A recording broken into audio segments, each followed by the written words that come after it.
Good evening. We've come to the point of the end of the story of the chuck roast that I cooked at Sous Vide overnight for 24 hours at 130 degrees, but it never got tender. And that was the biggest roast or anything I put in it. I normally just do steaks in the Sous Vide. So I need to adjust that the next time I try that. But what do you do with leftover partially cooked meat I recooked it. And then I made it into stew, and I made it into beef dips. Those were pretty good. But now this is what I got left. It's the meat I cut for the beef dips. And it's still probably a pound of meat maybe. Anyway, what I'm going to do is I took a pack of this original taco seasoning, but you could use fajita mix or mild chili seasoning. You could use any of them. I usually use taco seasoning. That's probably got the most diverse flavors for Mexican food. And then I use some tomato sauce. I'm only using a half of a can because I had a half a can left over. And then they tell you to put in like a third of a cup of water or something. But I'm going to fill it up with water, bring this to a boil, and then turn it down. And then let it simmer until I can shred the meat. And then it'll be shredded meat for burritos. Uh-oh. Using steel on Teflon. Don't do that. Okay, you got to make sure that it's just covered in the water.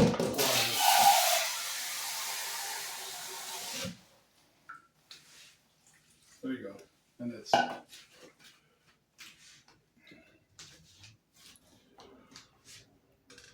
so it's covered, and I'm going to put a lid on it, bring it to a boil, and then turn it down to a simmer. And I'll simmer it till it might take a couple hours to get where it'll shred.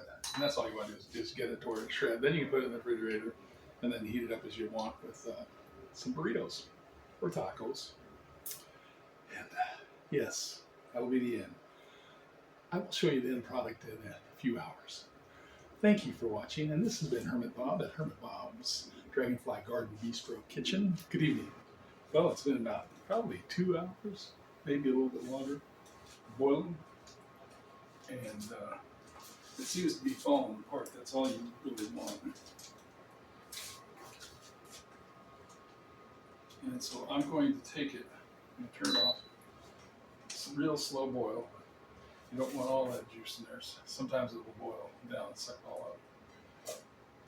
But I'll put it in a bowl, and I'm going to stir with an electric mixer.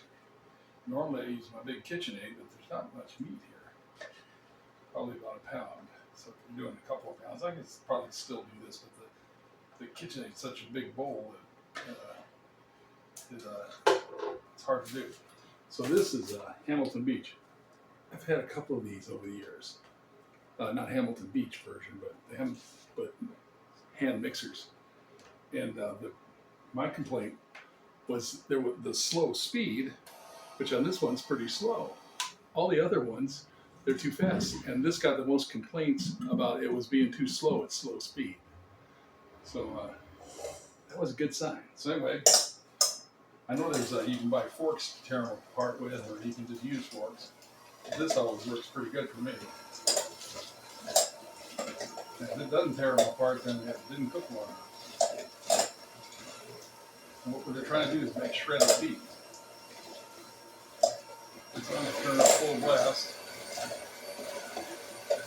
You want to start off slowly.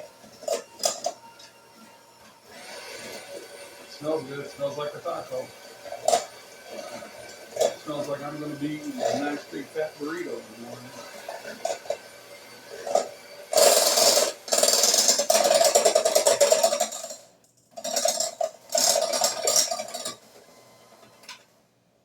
I don't know if you can see that or not.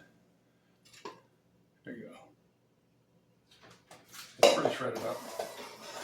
I just want to get so that I don't see any big chunks.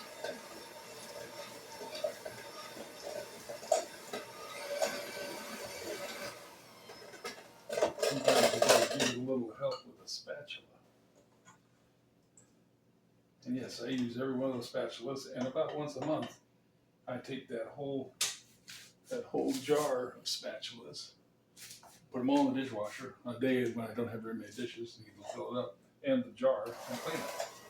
So, okay, so we can just eject that, put that down, and then take a look at it.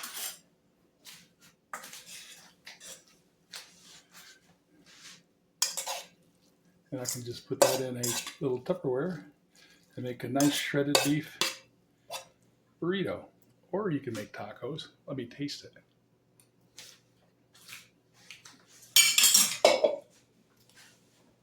That's going to make it great. Where are you? Oh, there you are. That's going to make a great burrito.